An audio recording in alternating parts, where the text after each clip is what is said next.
Lieliski. Un tad sāksim. Tā tad, jā, paldies visiem dalībniekiem. Tad, jā, šodien mēs runāsim par STEM izglītības attīstības polijā. Polijā dažādas atziņas, arī praktiskie padomi no tā, kā viņi ir ieviesuši polijā. Diezgan aktīvi jau lieto dažādus rīkus. Viņi ir diezgan veiksmīgi izmantojuši Eiropas fondus, lai nodrošinātu to, ka ir skolās pieeja dažādiem rīkiem, un no tā mēs varam arī diezgan daudz mācīties par tām pieejām, kas ir nepieciešams, kāds atbalsts, par kāpēc tas ir vajadzīgs, kāpēc šādi rīki tiek lietoti, un tas būs vairāk tāds vispārīgāks. Tad varbūt nedaudz pastāst par Rabo skolu. Tad Rabo skola ir būtībā tik veidot ar domu, lai uzlabotu Latvijas izglītības sistēmu kvalitāti, sevišķi koncentrējoties uz STEM. Un šajā gadījumā nevis tikai uz tradicionālo STEM, kas ir zinātne, tehnoloģija, inženierzinātnes un matemātika, bet arī iekļaujot mākslu, kas ir ļoti svarīga komunikācijā, skatoties uz tieši nākotnes prasmēm. Tad, ja mēs runājam nedaudz, ko arī tālāk pasāstīs mācīja vairāk, ir par to, kā mācības, kā vispār vajadzētu notikt mācībām, izmantojot STEM dažādus rīkus. Būtībā šis process ir vairāk caur saukto dizainēšanas vai prototipēšanas tipu, kad tā ir no sākuma, kad skolnieki iztēlojas vai saprot problēmu, viņi rada tā risinājumu, viņi eksperimentē, viņi dalās ar savu pieredzi, viņi atskatās apkārt, saprot, kāda ir bijušas atziņas, un tad dara šo procesu no jauna.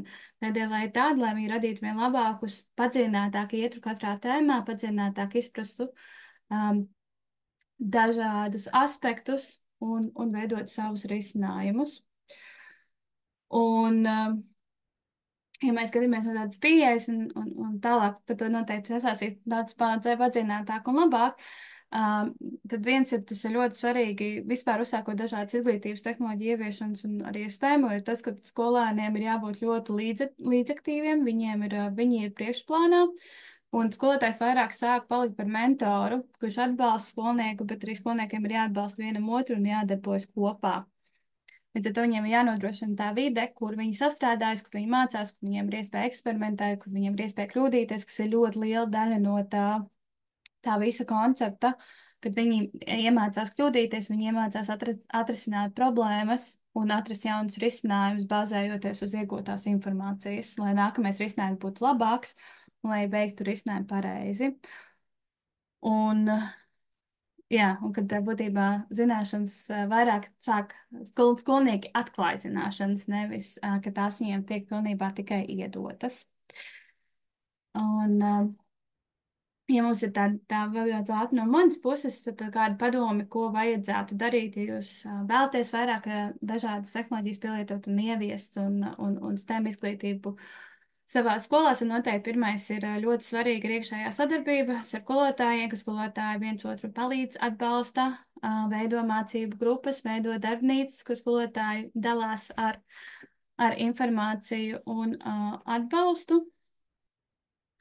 Otra lieta, ko mēs apskatot dažādu valstu pieredzi un mācīties noteikti pasāstīs arī polijas pieredzi, ir, ka varbūt ka tas ir svarīgi, ka tas tiek ieviests arī centralizēti.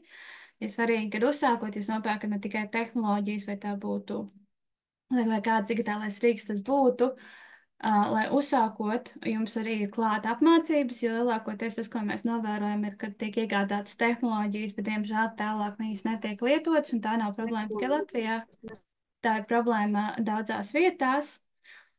Un arī uzsākot šo tehnoloģiju lietojas, ir jāpārdomā, kā jūs to lietosiet. Protams, ar konsultāciju palīdzību jums tas nav jādara vieniem, bet iekšēji jums ir jāsaprot, kāpēc jūs pērkat tās tehnoloģijas un kā jūs viņas lietosiet tālāk. Jā, tad došu vārdu Macijai. Viņš ir izglītības eksperts, viņš arī pasāstīs vairāk par sevi. Un tad es došu vārdu, jā, Macijai.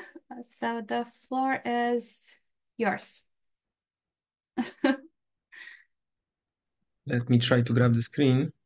Yes.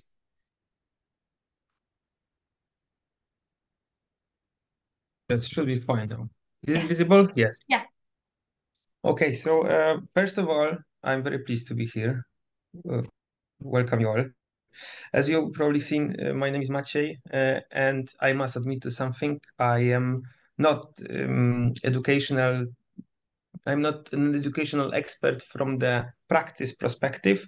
I'm kind of an experiencing educational market since I was a kid and going through primary school, and right now in the educational sector. Jā, tad mācījā ir priecīgs jūs visus satikt un vajadzīgs redzēt. Tas, ko viņš pieminēja, viņš ir izglītības eksperts nevis no tā aspekta, ka viņš ir strādā skolās, bet vairāk to, ka viņš ir gājis ar izglītības sistēmā, bet šobrīd arī aktīvi daudzus gadus darbojās izglītības sfērā. So always when I'm talking to teachers, I kind of get a feeling that I should more listen than more talk. But this is not the particular case which bothers me, but I will try to share my experience in terms of working with educational technologies. Jā, parasti vecie pieredze, kad skolotājos vairāk klausīties nekā viņiem mācīt un stāstīt, bet šoreiz tad viņš padalīsies ar savu pieredzi strādājot ar izglītības tehnoloģijām un izglītības nozarē kā tādā. So I'm already in the sector for 8 years down the road, and I was working with several different technologies, mainly responsible for selling and upscaling them on local and international level, from both the business to business perspective to business to government, and creating and scaling up the governmental spending funds and programs. Tad viņa pieredze ir strādājot vairākos gadījumos izglītības tehnoloģijām, vairāk no biznesa perspektīvas, arī strādājot dažādās kompānijās, gan attīstot dažādus produktus, gan arī strādājot ar valdību un strādājot ar valdības fondiem un risinājumu ieviešanu.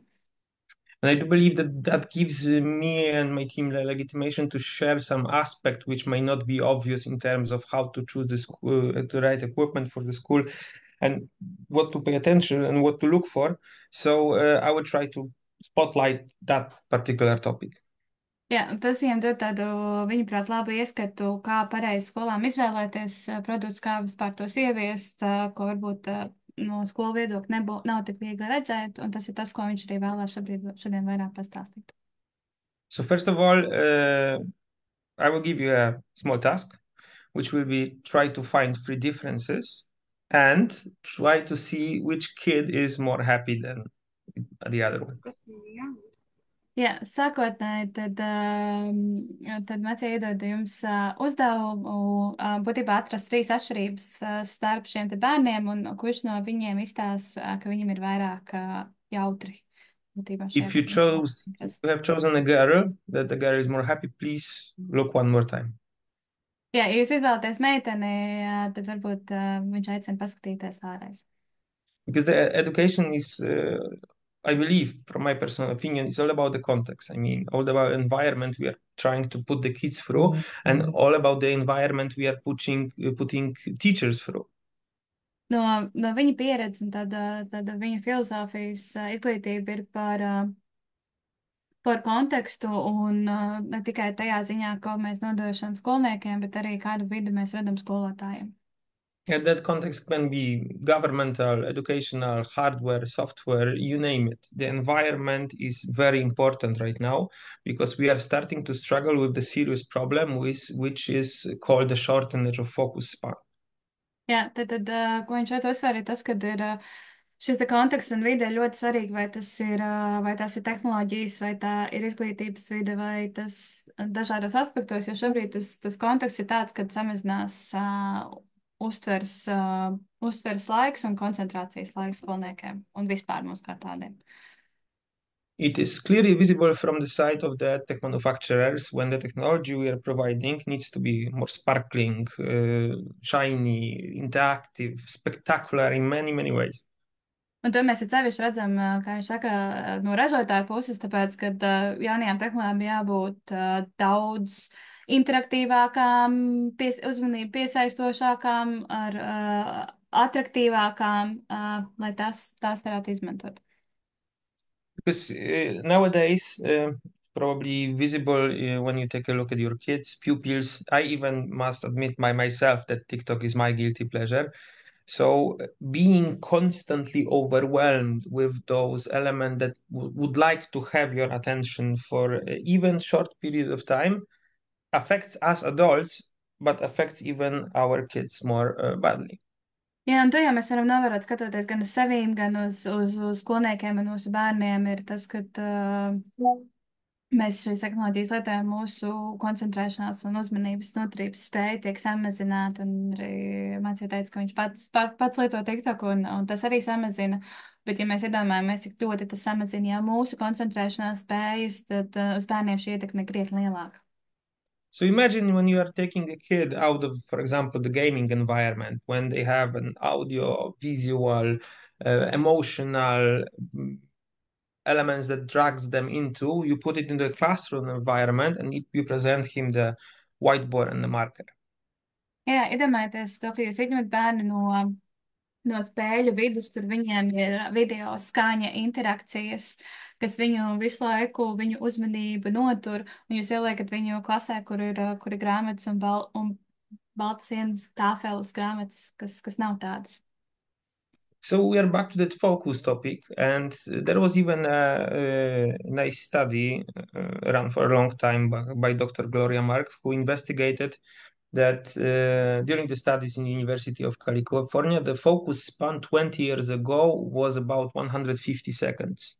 And during the translation, you can guess how much it is right now. Jā, tātad mācīja atgriežas pie fokusa un Kalifornijas Universitātē doktora Glorija Marka jau vairāk nekā 20 gadus ir pētījusi uzmanības noturību.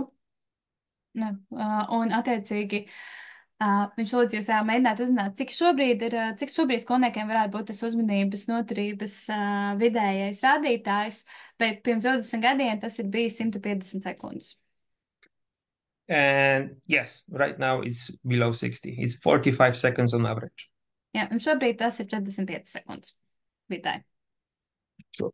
So what we can do now, I mean, don't get me wrong, the education is never been about the technology. It's always been about the teacher. So everything that is teacher centric needs to be pushed. Everything is technology orientated. Box moving needs to be moved on the side. So what we can do now from the teacher's perspective in such an environment. Jā, un tad jautājums, ko mēs varam tagad darīt, un mācīja ļoti uzsvēra arī to, ka izglītība nekad nav bijusi par tehnoloģijām, un skolotājs vienmēr ir bijis tās centrā, un tam arī tā vajadzētu turpināt un turpināt to arī veicināt. Un tehnoloģijām jābūt vairāk kā palīga līdzeklim nekā uzmanības centrā, bet jā, atvērts jautājums, ko tad darīt tagad? So I would try to show you some highlights about what is changing in the new environment of education, how it's going to affect probably your job as a teacher and your approach of your pupils towards your lessons. And then I would like to highlight you some key points that we would like you to remember about choosing the technology for schools because you are choosing your tools. Jā. Tad sākotnēji man tajā piedāvā izstāstīt par pieeju, kas mainīsies šajā izglītības vidē kā tādā, un kas jau ir citās valstīs notiek.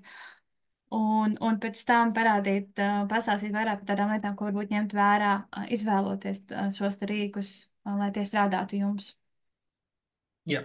So to have a helicopter view on what is going on right now in schools and how the approach is changing because of that, the first thing needs to be highlighted is that we are experiencing the booming popularity of project-based learning. Lai būtu tāds kopskats, kas notiek šobrīd izglītības vidē pasaulē, tad viss pāriet vairāk vai mazāk uz jaunu pieeju, kas ir projektu bāzēta mācīšanās. This is not only because it's more fruitful in the classroom, but it also allows teacher to spotlight the individual skills of each pupils and then try to adapt and adjust his learning curve. Jā, tas ir darīts ne tikai tāpēc, tas ir darīts tāpēc, lai skolotājiem būtu iespēja sadalot grupās, saprast un vairāk pamanīt skolnieku individuālās nepieciešamības un pie tām piestrādāt. Which leads us to another adjective we can put right now to the learning which is trying to be put, which is interdisciplinary, because from project learning to having a project which actually combines the topics from the different subjects, which don't necessarily has to be combined at all, is just one small step.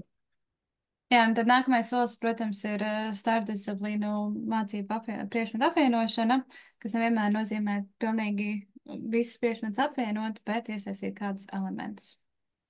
This is why the Steam is so popular right now, because in my personal opinion, this is the heart and soul of the Steam. So trying to get from the problem to the solution using all the possible resources you might have. Jā, un tieši tāpēc viņš uzskata, ka STEM šobrīd ir tik ļoti arī STEM mācība vispār tik ļoti populāra, tāpēc, ka šis ir tā visa pamatā. Tas ir veidot, atrast no problēmas līdz risinājumam, izmantojot visus pieejamos rīkus. But to see the biggest impact or to try to implement all those two approaches at best, we need to take a closer look about how the school role is changing in the pupil's life. Jā, lai to varētu tā kā, apvienot abas un arī saprast labāk, tad ir jāstāsta uz to, kā skolas loma mainās šajā jaunajā pieejā. So I didn't put I did put AI revolution on purpose because the biggest thing which is going on right now on around the AI evolution or revolution, you name it, is how the pupils will source their knowledge. So it's no longer will be a textbook. It's going to be a window that the question will be typed and the answer will pop up. Jā, un viņš arī ļoti specifiski ielika mākslīgā intelekta revolūciju, tāpēc, ka jautājums vairāk nav par to, kur skolnieki atradīs. Tas visticamāk notiks izmantojot dažādus resursus uz mākslīgo intelektu, bet no tā vietas, lai viņi rakstītu, viņš šobrīd izvēlēsies jau no esošiem resursiem. So we took a closer look on that in Poland, and I personally interviewed around 20 people who I found experts in that field to see what will be actually results and outcome in the school of what's going on right now. Jā, un viņi arī veica tādu kā pētījumu ar polijas skolniekiem, mācījāt intervēja vairākus skolotājus un skolas, lai saprastu, kāds būs rezultāts no šī te visa. So first of all, after pandemic, there is one school role which was very clearly visible when the kids started to get back into schools, that school needs to learn and teach them social skills. Jā, pēc Covid bija viena tāda izteikta loma, ka skolai nepieciešams nodrošināt, un es biju Latvijā bija tieši tas pats, kad skolai nepieciešams iemācīt bērniem sociālās prasmes. Which is obvious from the certain point, but if you combine that with an approach how we right now should source the knowledge and where we should look it for, plus adding the project approach on the top, it becomes 3 or 4 times even more important than it used to be. Jā, un ja mēs skatāmies no tā viedokļa, ka šobrīd mainās tas, no kurienes mēs dabūjām šo te informāciju, no kurienes skolnieki dabūja šo te informāciju un kā viņi apstrādā, tad šī prasme kļūst krietni viennozīmīgāka.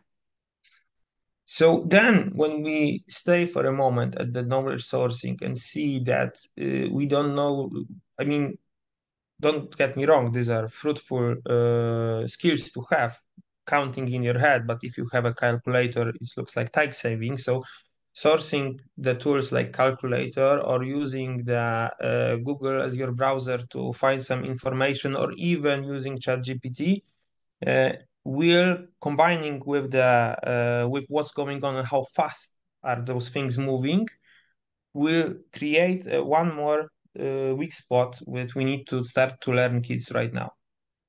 Jā, un tas, ko viņš vēl pieminēja, būtībā ir izmantot dažādas prasmes, piemēram, aprēķināt galvā, aprēķināt galvā, veikt aprēķins galvā. Ir noderīgas prasmes, bet tajā pašā brīdī kalkulātora lietošana būs daudz efektīvāka un biežāk lietota. Un tas pats attiecās arī šobrīd ar informācijas atrašanu, piemēram, vai lietot Google, lai meklētu konkrētu informāciju.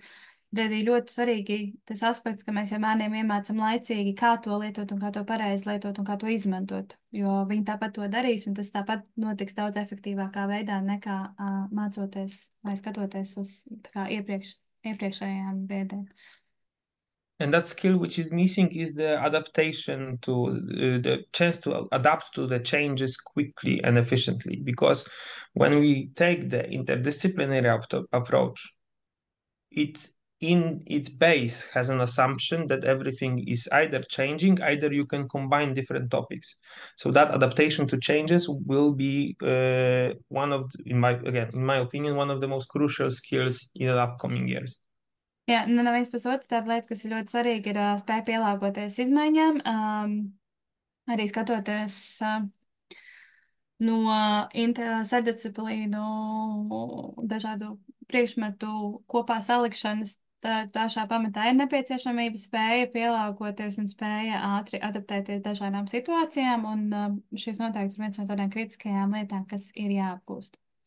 And it gets us to that point when we need to discuss the teacher's role, because it's no longer going to be sit and listen and we will give you a proper knowledge, but it's more like give me your hand, I will guide you around. I will show you what the information source is truthful and you can actually use it, and what is totally on the opposite, and how to navigate in that environment safely, collaborating with your mates. Jā, un tad mēs nonākam atkal pie skolotāja lomas, un kā Macija runāja, nākotnē tas izstāstas vairāk nav īsti, kad skolnieks sēž un klausās skolotāju, bet drīzāk skolotājs, kā es minēju jau iepriekš, ir vairāk kā mentors, kā tas, kurš parāda virzienu, kurā iet, kā meklēt dažādus resursus, informāciju, kā arī to pareizi, kura informācijas avoti ir patiesi un kā atpazīt patiesu un nepatiesu informācijas avots. Un arī to darīt drošā veidā, jo mēs visi zinām, ka kiberdrošība šobrīd ir ļoti svarīga tēma arī skolvidēs.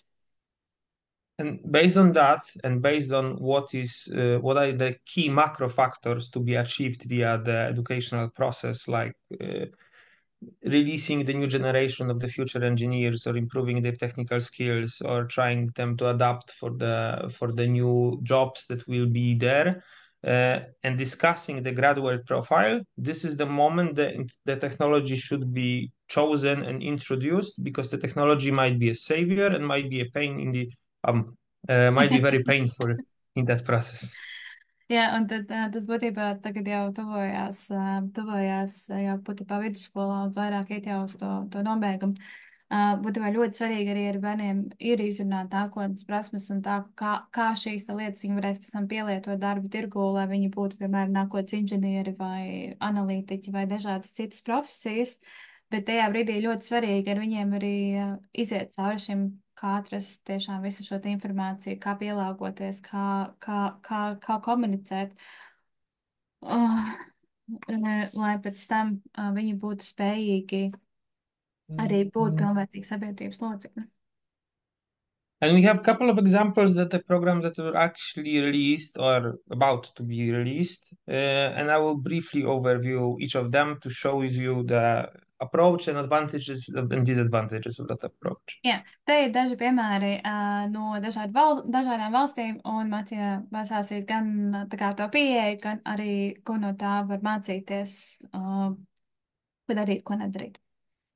So first of all, we 1 year ago, a little bit over 1 year ago, we finished the Future Labs programs in Poland. The programs were designed like this, that schools were given a certain amount of money for each pupil to be spent on the locked catalog of the educational tools. Tātad pirms gada tika pabeigta nākotnes laboratorija programma Polijā. Tās ietvaros skolām tika dota nauda uz skolnieku, ko viņi varēja tērēt dažādām tehnoloģijām. Bet tehnoloģijas gan bija konkrētā katalogā, no kura varēja izvēlēties. On the other hand, in Romania right now, it's pretty much the same activity ongoing. Jā, šobrīd Rumānijā ir gandrīz ļoti līdzīga aktivitāte šobrīd tieši notiekoša. The main difference is that in one case, the school were given pretty much free will and could spend the money as they wished. Sometimes even, I don't want to say too much, but they were the spendings were too free.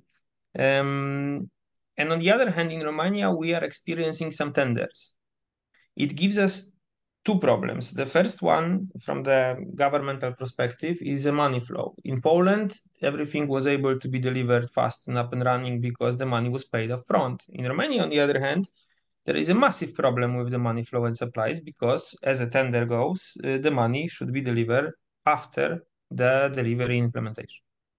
Jā, tad vienīgā atšķirība, tad liela atšķirība starp Polijas un Rumānijas pieeja ir tā, ka Rumānijas gadījumā skolotājiem tika dota vairāka, brīvāka iespēja izvēlēties, un tas notika decentralizēti.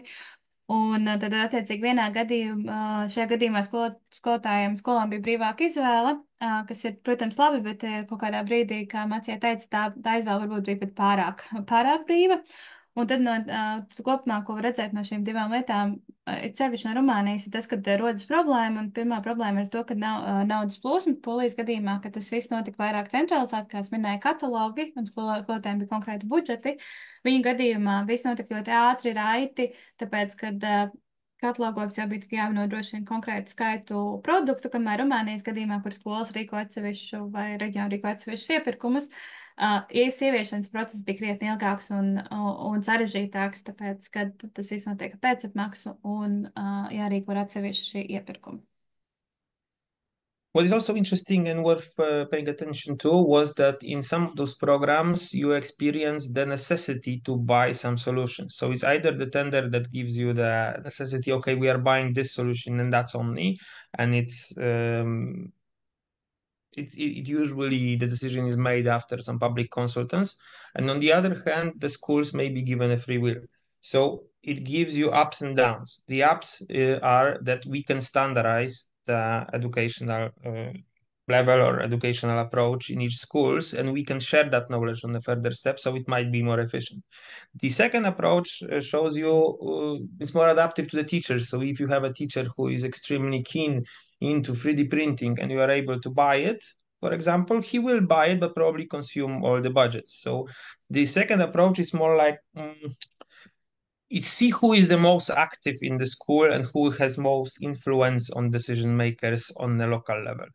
Jā, un tad otra lieta, kas kāda atšķirība ir, tās atšķirības ir tādas, ka vienā gadījumā ir, ir konkrēti jau tie produkti, kurus var izvēlēties, vai nu tie ir ieteikti no visticamāk no ražotājiem vai no konsultātu puses, un attiecīgi tas ir vairāk vai mazāk standartizēts. Otrā gadījumā ir brīva izvēle skolotājiem, ko iegādāties. No vienas puses, gan abiem šiem variantiem ir savu plusu un mīnus. Pirmajā variantā ir standartizētāks, tie līdzekļi tiek vairāk izvērtēti lietot. Otrajā gadījumā, ka, protams, ir aktīvāki skolotāji, kuri, piemēram, Mācija runāja par to, ka, piemēram, ar 3D printēšanu nodarbojās. Protams, nopērkot 3D printeri, tiks izsērēt lielāka budžeta daļa tikai uz to vienu. Un nevienmēr tas ir liederīgi, bet tajā pašā brīdī skolām tas dod brīvību pielāgot risinājumus sev nepieciešamām lietām, nevis izvēlēties jau standartā noteiktās lietas, kas varbūt neatbilst viņu vajadzībām. So the difference between the programs were massive. The money were spent or not, or about to be spent. The specs were there or there were not. The only thing that it got in common was the consultants. And if the consultants are working everywhere, they are either employed by certain companies, either they work by their own.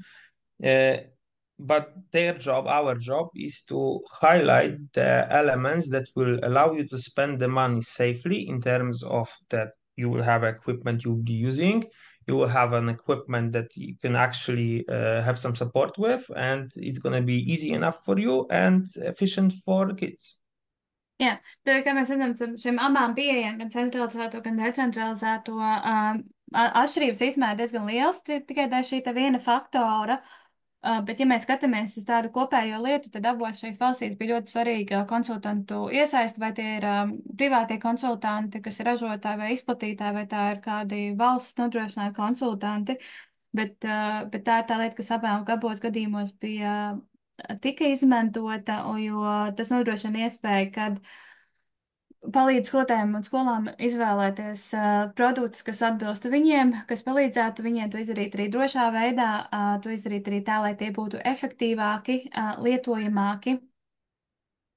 Un arī dienas beigās, kā godīgi sakot, tā kā mums Latvijā mēs zinām, ir pietiekuši daudz arī skolas, kur viņi tā plauktos, kā to nodrošināt, ka tomēr tas nenotiek. And since this is konsultanti. Jā. So Since this is a non-sponsored webinar, I will reveal you the biggest truth. If the consultants works for free, that means they get the cut on the way. jā, tik šis nav, kā Macija runāja, sponsorēts seminārs no viena. Tas ir mūsu paša iniciatīva, tad, kā viņš saka, lai konsultantiem netiek maksāts, tad viņi noteikti saņem procentus no produktu maksas. Which is actually not bad because this is what we most do on daily basis. But I will tell you why. As soon as you deliver the product to school, the school is your very, very long-term customer.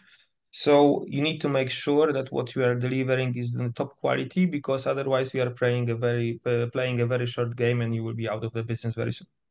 Jā, un tas, ko viņš runāja, kas īstenībā tas nav slikti, ka konsultanti ir brīvi, un kad ir otrais variants, tāpēc, ka šajā gadījumā viņi ir vairāk ieinteresēti ilgtermiņā veidot sadarbību un nodrošināt, ka risinājumi ir labi, lai tā sadarbība turpinātos nevis īstermiņā tikai vienā projektā, bet arī ilgtermiņā, un kas nozīmē, jūs dabūjat ekstra lietas, varbūt savādāk nedabūtu.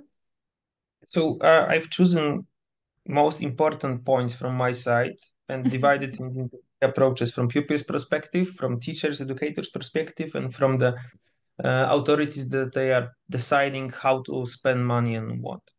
Jā, un tad tālāk viņš pasāstīs svarīgākās varbūt lietas, ko ņemt vērā, ko neņemt no trim tādiem dažādiem viedokļiem. Pirmais ir no skolnieku perspektīvas, otrais ir no skolotāja perspektīvas, un trešais ir no valdības perspektīvas.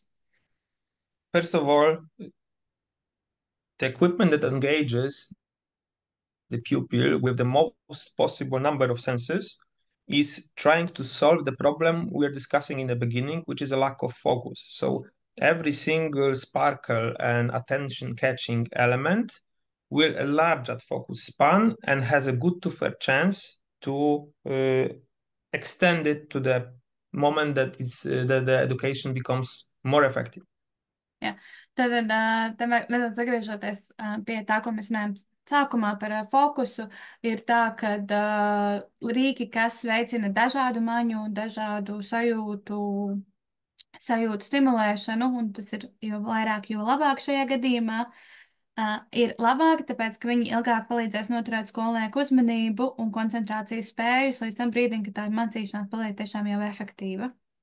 By the way, if I'm showing you some materials and there is a logo over there, it's just to indicate which company manufactures those materials so they won't crucify me after it.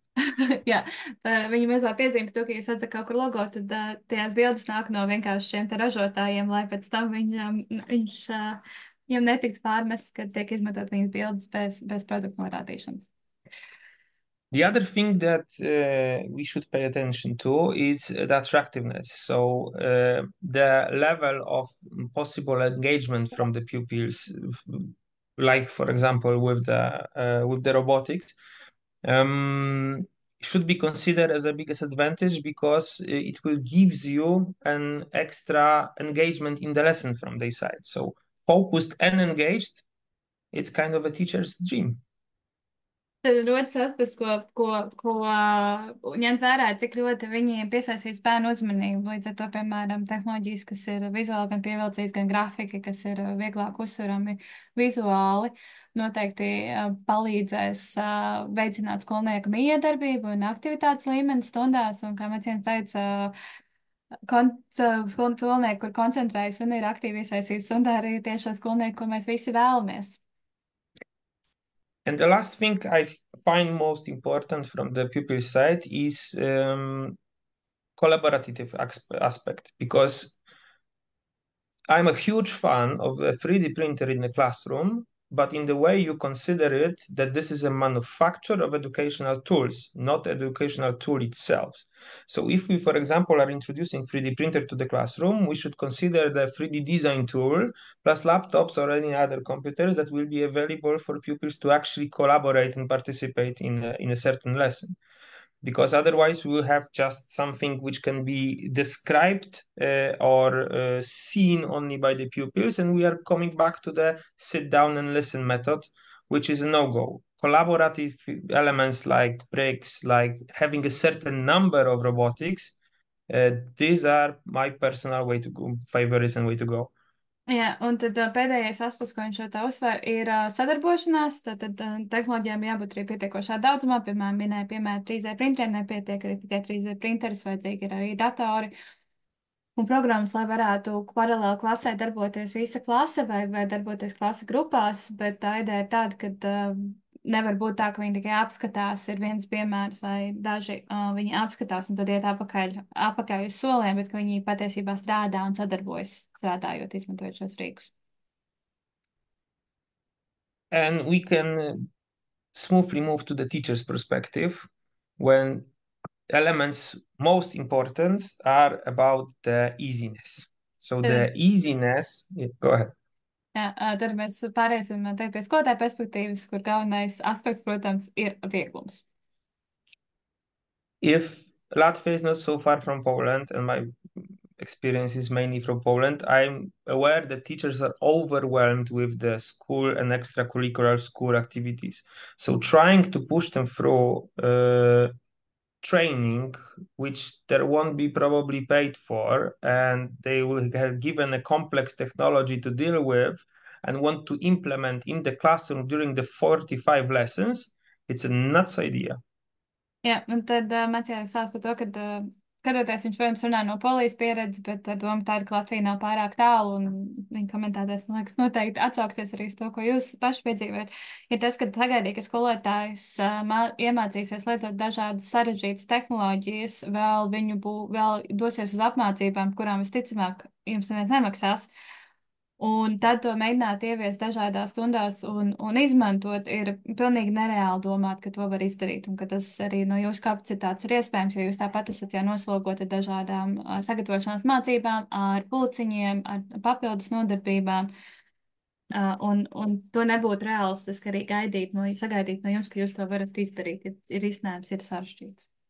On the other hand, when we experience, for example, like situations like pandemic, where everybody were forced to go through online trainings and not everybody were comfortable with that, these are the moments when you consider that training worth the outcome. So we cannot cross out all those complicated things, but we need to consider the outcome you would like to achieve. Protams, no otras puses, kad skolotājiem vajadzēja doties uz šīm tādu tipu apmācībām, tas rezultāts tomēr bija tāds, ka tas tika novērtēts par to, ka tas ir nepieciešams un vajadzīgs, līdz ar to pilnībā nevar to arī izslēgt. So I will give you a best possible example. If you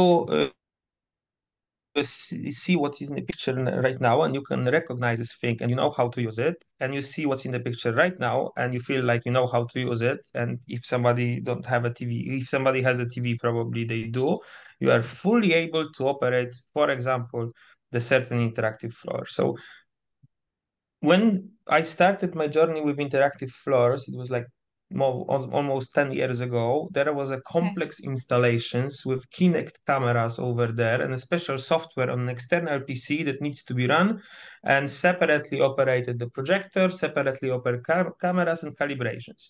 Right Mhm. now we have a plug and play solution. Okay. And this is something need to look for example. Jā. Tātad saliekot kopā, ko viņš sāsīja, jūs atpazīstināt pirmo kabeli un otro TV pulti, tad jūs būtībā jau esat spējīgi lietot, piemēram, interaktīvās grīdas. Ja agrāk, piemēram, šie risinājumi bija ļoti komplicēti un tur bija daudz dažādas sastāvdaļas un daudz dažādas lietas, ko skolotājiem vajadzēja apgūt un instalēt un saprast, tad šobrīd viss arī virzās uz to, lai atvieglotu jums kā skolotājiem tās lietas, kas jums ir jāapgūst. Piemēram, šajā gadījumā ir vats un pūts, ir divas lietas, kas jums būs vajadzīgas. Tas arī ir viss. I will give you an example. If the technology is too complex, I got a phone call 2 days ago when one of the headmaster asked me to provide the training for the 3D printer, which was sold 3.5 years ago. And a part of the training was unboxing it. Tad, lai minētu jums piemēru par sarežģītām tehnoloģijām, tad pēc 2 dienām saņēmu zvanu no skolas direktora, kurš lūdz viņiem novadīt apmācības par 3D printeri, kurš tika iegādāts 3 gadus atpakaļ. Un apmācības vajadzēja sākt ar produktu izpakošanu. Tad ir skaidrs, ka, ja produkts būs sarežģīts, viņu nelietos. And when we asked why was that and why they didn't call earlier, because they hired the new teacher and he was the first one to have the courage enough to open the box and try to work with it. Jā, un tad viņi, protams, uzdeva jautājumu, kāpēc? Kāpēc nezvanīja ātrāk, jo 3 gadi, protams, ir ļoti ilgs laiks. Tad atbild bija tāda, ka tika beidzot pieņemts skolotājs, kurš bija gatavs pamēģināt un attaisīt vaļā šo te kasti. Tātad pagāja 3 gadi, viņi bija nopirkuši, un oriģināli skolā nemaz nebija neviens skolotājs gatavs ar to darboties. Yes. So you can have 3D printers you can assembly on your own, or you can have 3D printers which can be plug and play, literally. And plug and play, this is the second thing I would like to point out in terms Jā, of easiness. tad ir divi, piemēram, skatoties 3D printeriem, piemēram, ir divi veidi. Ir viena tāda, kur jūs paši saliekat, un otra tāda, kurus var iespraust iekšā kontaktā, un viņi jau strādā. Un tas arī ir viņa otrais punkts no skolotāja perspektīvas, ir būtībā, kad viņi jau ir gatavi lietošanai uzreiz. So plug and play, you probably all know the 3D pens. I mean, one of the easiest and most spectacular thing to have as a plug and play. But in terms of plug and play, we can have more complex solution, like for example, all in ones. And it all depends. And that particular point, the teacher needs to know what should be the outcome of the lesson. So when we are talking about the simple technologies, like 3D prints, of course, the outcome is aligned with the lesson scenario. And let's say we are talking about the biology, making the biology cells, and each team can print their own. That's simple. But in terms of having a more complex and advanced solutions, like we had on a program called the Interactive Whiteboard in Every Classroom, and it was often aligned with additional hardware. So you need to know what you would like to achieve. Jā, un pirmais piemērs no Plug and Play bija 3D pildspāvs, ar kurām var jau izveidot dažādus 3D objektus, kas ir uzreiz lietojamus. Un otrs, ko viņš minēja, kas arī ir būtībā uzreiz lietojamās lietas, arī ir, kad ir viss vienā risinājums, kurā jau viss ir pilnībā iekļauts, un šajā gadījumā skolotājiem būtībā ir jāsaprot, kas ir tas, ko viņi grib panākt ar nodarbību. Piemēram, izmantojot 3D printerus, ir diezgan skaidrs, piemēram, mērķis ir izprintēt konkrētu objektu, vai tas būtu, piemēram, bioloģijā šūnas vai kādi materiāli vai moduļi, tad ir skaidrs tas iznākums, kā pielietot tehnoloģijas, bet, piemēram, sarežģītākām tēmām, ja tiek iesaistīti vairāk rīki, sākot, un tad tā doma ir tāda, ka tu sākot ar interaktīvo tāfeli līdz arī bērnu prototipēšanai, visa tehnoloģija jau ir nodrošināta, un pieejama bērniem, bet skolotājiem ir būtībā jāsaprot, kas ir tas gala rezultāts, ko grib sasniegt stundā. So the one of the most obvious examples is when we, for example, are building a STEM lab and you would like to equip it with robotics, VRs, laptops, 3D pens, 3D printers, tons of filaments, you name it. Every electronic element needs to be charged. And not every technology provider will tell you that in terms of providing the thing into the classroom. So you might end up with the cables which are longer than probably the one that was used to light up the room. So for example, the solution you can see on the screen right now, this is nothing else as a combination of the screen, which goes with the online meeting solution, plus massive back card with the charger to charge all the devices. Jā, tātad, ko Matija teica, ir būtībā, ka, piemēram, kā piemēram, lai jūs saprastu, kāpēc viņš runā par visu vienā, ir, piemēram, būvējot STEM laboratorijas vai STEM klases, tajā ies, protams, iekšā interaktīvās tāfeles, 3D printeri, datori, robotika, vēl dažādi, visādi dažādi rīki, varbūt virtuālā realitāte, vēl kaut kas, bet es, ko bieži īstenībā neaizdomājās, un arī bieži vien piegādātāji nepasaka, ka jums jau visu dienas beigās vajadzēs arī uzlādēt, vajadzēs viņu savienot, uzlādēt, glabāt. Līdz ar to tas, ko viņš ļoti uzsver, par to ir jāpadomā, tāpēc, ka tajā brīdī, kad jūs ieviešat šīs tehnoloģijas, viņām ir jābūt vietai, viņām ir jābūt arī pietiekoši ārti lietojamām, arī uzturēšanas ziņā un savienojuma ziņā. Un tā bildē piemērs ir, tā ir mobilā STEM laboratorija būtībā, kurā, piemēram, var redzēt, ir interaktīvā tāfele, aizmugurē viņai ir lādēšanas stacijas visiem datoriem, kur var salikt iekšā datoriem, robotikām, brillēm, tur ir iespēja visu salikt iekšā, tur arī ir konferenču sistēma, darbojas, kā es minēju, kā interaktīvā tāfelē. Līdz ar to tas viss ir viens risinājums, kuru skolotāji, piemēram, šo te risinājumu var dienas beigās uzlikt lādēties kopistiski, un tas neaizņem klasē papildus vietu tik lielu, vai nerada papildus problēmas ar to, ka katra ierīce ir jāliek lādēties pie sava kontakta, kā tas var būt, ja nav tāds vienots risinājums izdomāts vai pārdomāts. And the last thing you can pay attention to as a teacher, from the things I would like to highlight to you, is the continuous of learning. And I don't mean that, but because you need to implement the holistic approach to educate each classroom. But if the device, if the solution, if the software will grow with you, you will have to learn how to use it once. And if it's suitable for different levels of the education, and it can be implemented in the first grade, second grade, third grade, and it kind of grows, you already know how to use it. Jā, un tad pēdējā lieta, ko viņš varbūt vēlējās uzsvērt tieši skolotājas perspektīvā, ir tā nepieciešama turpināt mācīties, bet arī saprotot to, ka, ja jūs, jā, ierīces vai programmas vai rīki, ko jūs izvēlaties lietot, spēj augt kopā ar bērniem, un liela daļa to arī īstenībā dara, tad būtībā no skolotāja perspektīvas jums jāiemācās viņu lietot vienreiz, bet pēc tam izmantošanas pakāpi jūs varat pieaudzēt klāt pēc nepieciešamības un skolnieku prasmēm, bet jums nevajadzēs atkārtot mācīties, kā to lietot. Tad viņi, piemēram, brācēlē no 7. un tad jau ir 11. un tie lielākoties viņi izaugs arī līdz vidusskolai. To give you an example, we can move back for a second, for example, to the Fable robots, which were, okay, somewhere on the pupil perspective. This, for example, imagine that Yeah. you are starting with the simple assembly of the wheel, which actually teach the kids how to use block programming to activate engines so they can go back and forth. And on the further level, you can introduce the robotic arms that can actually segregate the colorful balls. Jā. Nu, piemēram, viņš, lai ieskicētu, izmanto piemēram šo, kas ir Fable robots, tad, piemēram, sākotnēji skolnieki var izmantot tikai riteņu daļu, lai iemācītos, kā kucināt robota motoriku un programmēt to blokveidu programmēšanā. Bet tagad, kad viņi jau ir apguvuši, var pievienot, piemēram, klāt rokas, kuras palīdzēs automātiski sadalīt un izmantojot mākslīgo intelektu, sašķirot lietas jau. Kas jau ir viens robots, bet tā pielietošana no vienkārši robota kustināšanas līdz automatizētam robotam, kādu var redzēt, piemēram, arī jau laukos strādājam. And last year, it's about the buyer's perspective, about people who are designing the programs, how to spend the money, or headmasters or teachers who are choosing how to spend their own money. Ja, un tad tas ir pēdējais perspektīva, ir pēcē perspektīva, kas ir vai nu valdība vai pašvaldības vai skolu direktori. First of all, pay a lot of attention to the warranty terms and conditions, because if you take a look,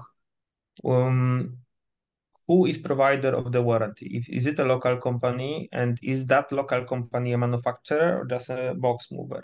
Then what's the delivery time? Because if, for example, the delivery time is 1, 2 months, 3 months, it probably comes from a long, long distance, which means if something happens, you need to travel a long, long distance to be fixed. So these are elements that needs to be taken under consideration. Tad, jā, no cik perspektīva pirmā lieta, kas tika uzsvērta, ir garantija. Un garantijā ir divi aspekti. Pirmā garantijas ir atsevišķs, protams, periods, un vai to nodrošina, piemēram, vietējā kompānija, vai to nodrošina kāda cita kompānija, vai vietējā kompānija, kas to nodrošina, ir ražotājs vai tikai izplatītājs. Tam ir jāpievērš uzmanību un jāskatās. Un otrs arī par piegādes laiku ir jāreikinās to, ka, ja, piemēram, piegāde ir mēnesis vai 2, tas ļoti potenciāli nozīmē to, ka ražotājs atrodas kaut kur ļoti tālu, kas nozīmē, ka, ja būs kāds garantijas gadījums, tad arī sūtīšana labot un mainīt būs garāka nekā varbūt kāda nedēļa 2, bet tas nozīmē, ka prece tiks nosūtīta, piemēram, uz Ķīnu vai kādu citu valsti. The second thing that needs to be taken into consideration are the certificates. It's mainly because of the EU funding spending policy, which applies not only to the EU money, but also to the local each country money and their policy they need to take under consideration. And what is even more important, the safety. If we are talking about the introducing electronic equipment into the classroom, the buyer, the last thing the buyer wants is to be responsible of any form of an accident. Jā, tad otrā, kas ir arī ļoti svarīgs aspekts, ir drošība. Pirmām kārtām, protams, vai produktiem ir certifikāti atbilstoši Eiropas Savienībai. To arī prasīs Eiropas fonda un bieži vien arī vietējais finansējums, kad ir nodrošināta certifikācija un atbilstība Eiropas standartiem. Bet tā ir tāda vairāk administratīvā lieta, bet kas arī uzsvērts, ir tas, ka arī jūs kā pircēji vai pircēji kopumā nevēlēsies gadījumus, kurā varētu notikt kāds nelaimes gadījums, tāpēc, ka elektrotehnika, kur tiek iepazīstināta skolā, var būt kaut kādā brīdī nedroša. Ja ir šie certifikāti, tad viņi ir testēti, pārbaudīti, un jūs zinat, ka viņiem visam vajadzētu būt kārtībā. Last but not least, the service support. It doesn't matter if the device or the hardware or the software comes from directly from the manufacturer or from the distributor. The support is the key to every success story of implementing into schools. Check if they have local delivery, if they have a team to support you in the first technical problems, if the installation is a part of the delivery as well, if the first training can be delivered, even for the extra money, but if they are able to do so. You can always pick up the phone, email, and check if the company is legit and they won't give a box to you and said, okay, look, we've done our job. Jā, tad pēdējā lieta, bet nemazāk svarīgā lieta ir atbalsts, vai tas ir no vietējā ražotāja, vai tas ir piegādātājs, tas vairāk nav tik ļoti svarīgi, bet svarīgi ir tas, ka atbalsts tiek jums nodrošināts, kad jūs to saņemat, jo tas ir viena no kā svarīgākajām atslēgām tam, lai tas arī tiktu veiksmīgi integrēts jūsu skolā. Arī tika rekomendēts kaut vai pazvanīt un pārliecinieties viņiem, kad viņi ne tikai jums piegādās vienkārši kasti ar produktu vai programmatūru vai rīku, bet kad arī tiks nodrošināts tehniskais atbalsts gadījumā, ja tas ir nepieciešams, un var padalīties no mūsu personiskās pieredzes, parasti pirmais mēnesis vai pirmais pāris mēneši atšķirībā no tehnoloģijas sarežģītuma. Bez atbalsta ir ļoti grūti uzsākt. Un tā ir tāda ļoti svarīgs aspekts, par ko pirms jūs iegādājaties no kāda piegādātāja vai ražotāja, noteikti pārliecināties, ka viņi jūs arī atbalstīs ieviešanas periodā. And last thing, which is probably most important for that webinar, I need to, even though I don't speak Latvian, I need to thank Madara for the translation because I've got a feeling it was wiser than what I was saying. A little bit. Jā, un tad viņš pateicās par tulkošanu un par papildus komentāriem no manas puses.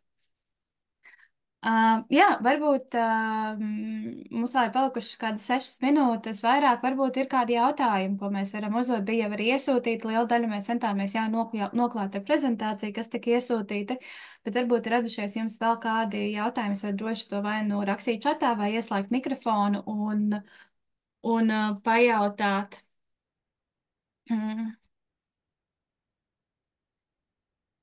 Tā, pagaidām viss tās. Neviens nav tik, neviens nesāk uzdot jautājumu. Okay, Matija, maybe we can start as, okay. Currently we are only getting, thank you. Varbūt tad pirmo jautājumu varētu uzdot no savas puses par to,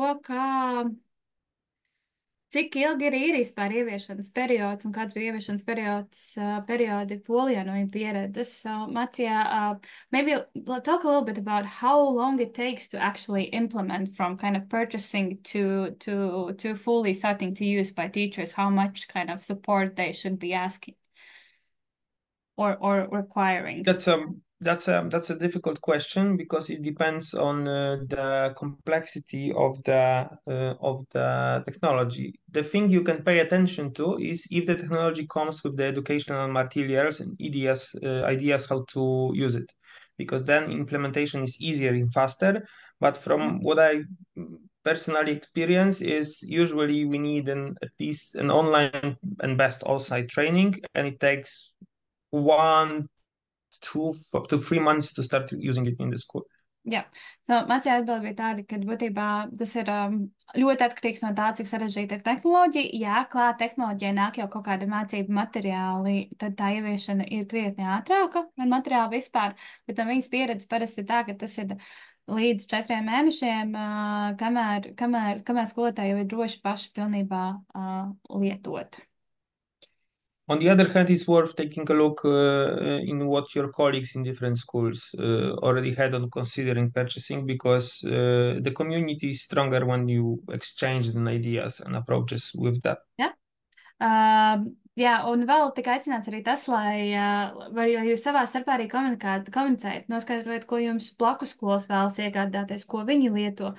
Jo īstenībā dalīšanās ar šo te pieredzi un apmaiņu ir ļoti svarīga, veidojot gan atbalstu viens otram, gan arī kopistiski izdomājot, kas varbūt nāktu pa labu. Un tā noteikti arī vispār ir iedrošinām, ka jūs dalāties ar blakus skolām.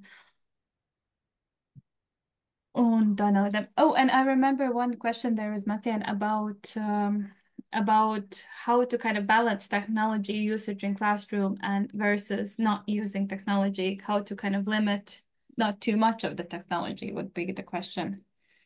I will quickly translate the question to them whilst you're thinking. Tad vēl viens jautājums, ko mēs bijām iepriekš saņēmuši, bija tas, kā balansēt tehnoloģiju lietošanu klasē, jo, protams, tehnoloģijas nevienmēr ir tikai un vienīgi pozitīvas. Define what's too much technology. I mean, not to use all whole classroom Yeah. as Yeah, but basically technologies and kind of to have a balance between using and using technologies. I cannot give you universal truth, but my personal opinion would be if those elements about the things we discussed about the school role and the teacher role as a guidance, as a collaboration, as an interdisciplinary, if those are still over there in place and the priorities are fulfilled, there is not such a case as too much technology. But it's it's about personal reasoning of the teacher and what he needs to have a best outcome for the lesson. You need to remember that technology is for the teacher to make his job easier and have the best outcome, not for the pupil to be fully engaged, because this is the case as you give as a parent with a smartphone to a kid to make them watch movies and that's it. And my parenting job is done. It's not the way. Jā, tad atbilde šo jautājumu ir tāda komplicētāka, tur nav viens veids kā, bet būtībā, jā, šī tehnoloģija lietošana atbalsta sasniedzamo mērķi un netraucē skolniekiem mācīties, tad tur nav īsti tik ļoti ierobežojumi, vismaz no viņa uzskata, bet to, ko viņš ļoti uzsvēra, ir tas, ka tehnoloģijas ir domāts, lai palīdzētu skolotājiem. Tas nav, lai izklaidētu bērnus, tas nav, lai novērstu viņu uzmanību. Jā, tas ir īsti, kā palīdzēt uzturēt viņu uzmanību un fokusu, bet tajā pašā brīdī tehnoloģijas ir domātas skolotājiem, lai skolotājiem darbs būtu vieglāks un lai viņi pats sasniegtu tos nepieciešamos mērķus un rezultātus. Un tas arī tas jautājums. And I see that there are questions coming in. So one of the questions is, what has been the most difficult tool to implement? 3D printer.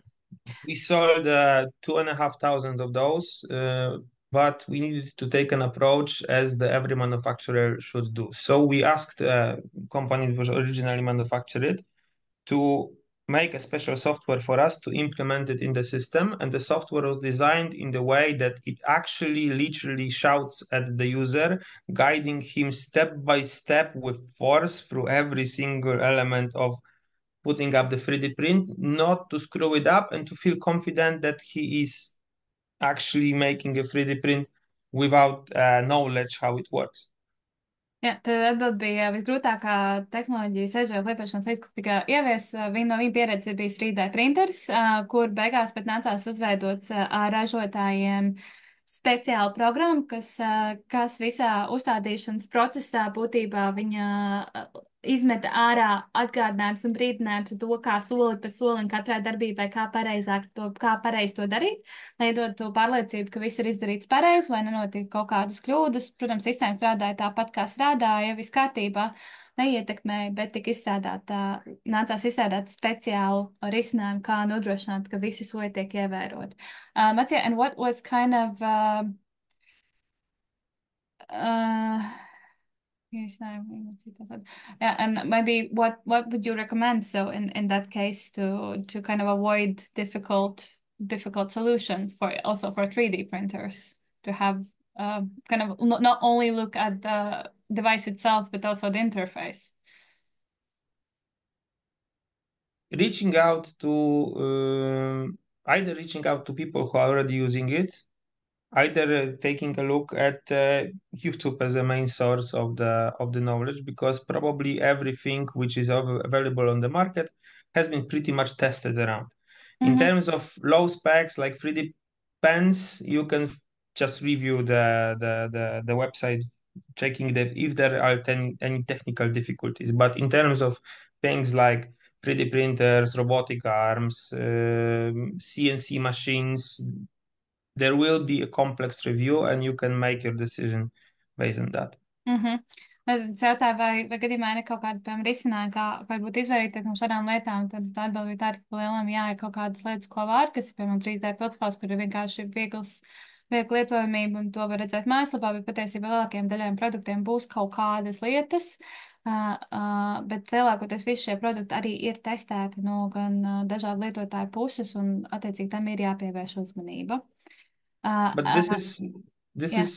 this is something which is time consuming for you and requires a little bit of knowledge, but still, and you can always come across a sponsored material. So I would strongly recommend to look into the regional consultants, the people that actually can help you in a translation if they will be delivering, for example, tours from abroad.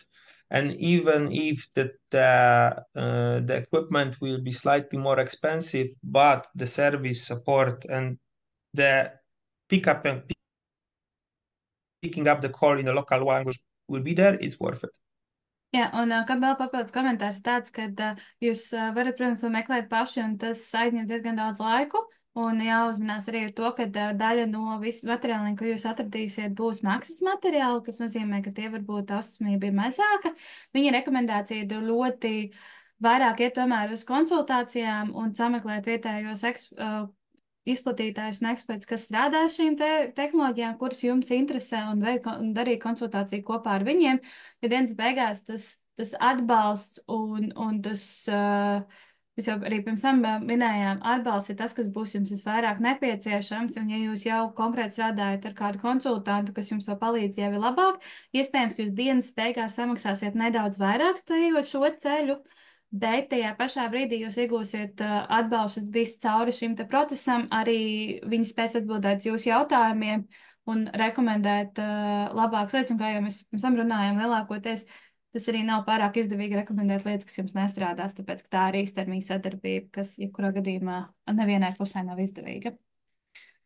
Yeah, and there was also a question about maybe some STEM tools for 1 to 4th grade that are often used in Poland.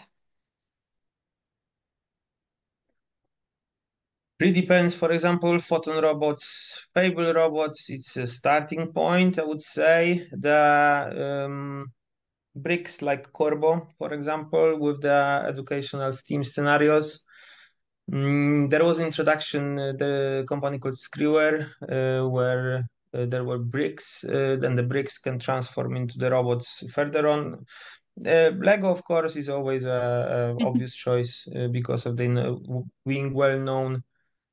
And on the top of my cat's head, I don't remember anything, but the Steam products for such a level, it's exactly what I told you about the continuous of learning. So take a look at the products which can introduce the basic interactions with the products on the entry level, and then getting more complex and complex based on, for example, block programming. I assume that if not everybody, sorry, maybe I would just give you time for translation. Jā, jā, tad sāku pirmā atbildes daļa, viņš vēl pabeigs. Tad no ierīcēm Photons, Fable, Corvo, kas būtu robotikas, 3D pildspalvas, 1. līdz 4. klasē tiek izmantotas. Te viņiem ir Screwer, kas ir arī saliekams robots, līdzīgi kā Lego, konstruktora robots. Tas, ko viņš gan ļoti, ļoti uzsvēra, ir mazāk varbūt svarīgi ir pati tā tehnoloģija, bet īstenībā tas, vai tas robotiņš vai produkts augst līdz ar skolnieku. Attiecīgi, uzmanību, piemēram, izvērtējot, kādus rīkus lietot, pirkt, vajadzētu pievērst uzmanību to, vai var to izmantot pirmajā klasē, bet vai arī tā grūtības pakāpe pacelsies līdz 8. 7. klasē. Vai tur var uzaudzēt grūtāku pakāpi, vai arī nē. Un tas būtu varbūt pat svarīgākā lietas, ko skatīties. Yeah, sorry. No, no worries. I would just want to give an example that, for example, you can start very simple block programming with just going forward and backward, and it's easy because it works like puzzles. And then on the further level, you can change it into the language programming like Python or JavaScript, but it comes with the grades. Jā, tad viņa piemērs ir tāds, ka, piemēram, robotikai, kad programmējot ar blokveida programmu, piemēram, Scratchu vai līdzīgu, skolnieki pirmajās klasēs, sākot kaut ko darīt, var izmantot ļoti vienkāršas funkcijas, kā braukt uz priekšu, braukt uz apakaļ, kas nav pārāk sarežģītas. Tālāk būvējot zināšanas un prasmes, līdz nonākot programmēšanas valodām, vai nu izmantojot Python vai JavaScript vai kādu no citām programmēšanas valodām, un to visu var darīt ar vienu ierīci. Tev nav jābūt vairākām ierīcēm šai lietai. Yeah.